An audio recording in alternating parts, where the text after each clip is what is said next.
This is our third-person character controller and the script from last time. When we run this, we will see that the character either doesn't move or moves at full speed, which is quite unnatural. We want to smoothen this out by introducing acceleration. So what is acceleration? Acceleration is a change in velocity. And we remember from a previous video that velocity is direction multiplied by speed. Direction is a vector and speed a scalar, which makes velocity a vector. So the change in velocity, acceleration, then is also a vector. So that means that speed and direction over time influence acceleration.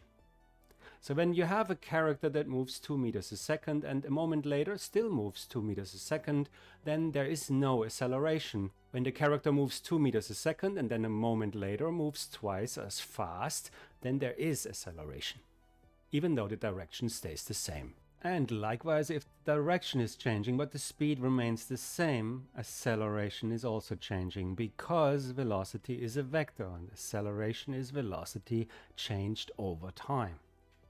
And again, if we change the speed as well as direction, velocity changes and acceleration changes too. Acceleration is the change in velocity, and we can express it as a formula where we subtract the old velocity from the new one and the old time from the new one, or in short, delta velocity divided by delta time.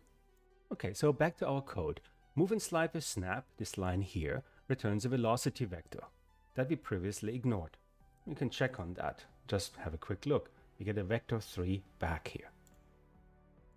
Now we catch this because we want to make our current movement dependent on the previous one. So this does not really change anything. When we run this, we will see that our character is still moving in this very stiff motion because we always override it with a new direction multiplied by speed, which is always in ignorance of the previous iteration. So we need to change this. We need a delta velocity divided by a delta time here. And luckily there is a function for it, move toward. Move toward does exactly that. We can have a look at that.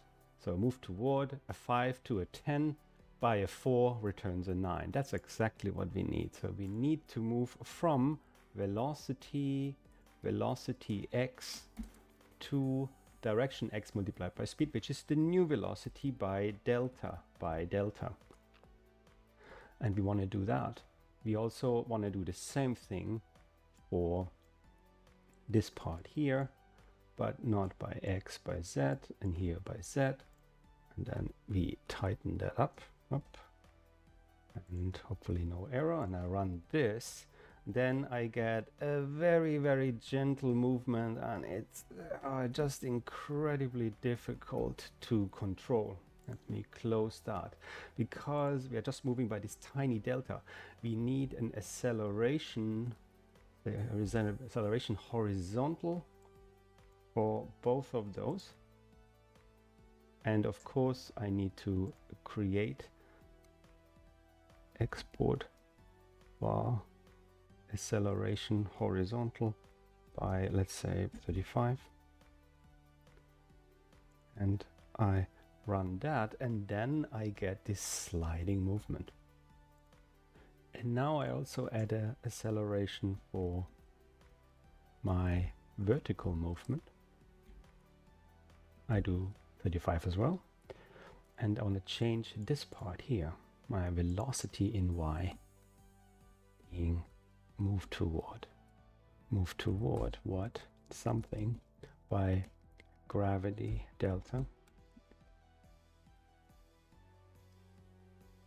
And here I use my previous velocity y, my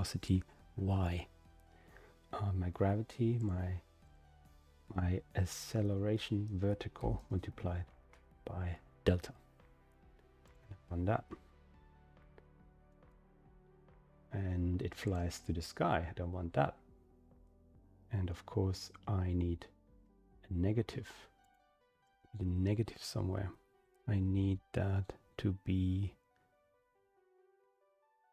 a negative gravity. I had a negative here before, and now I basically put a negative here this time. Save that, run that, And now I have this movement, and I can also still double jump. Okay. Finally, I want to do one more thing. I want to limit the direction, this directional vector that can be between 0 and 1, to a maximum limit of 1. Because if I press both axes at the same time, the diagonal actually becomes longer than 1. So I limit that to 1. Running that. And then I have a very smooth movement, and I can also jump up. You find the code in the description. Please let me know if this was useful, and see you soon.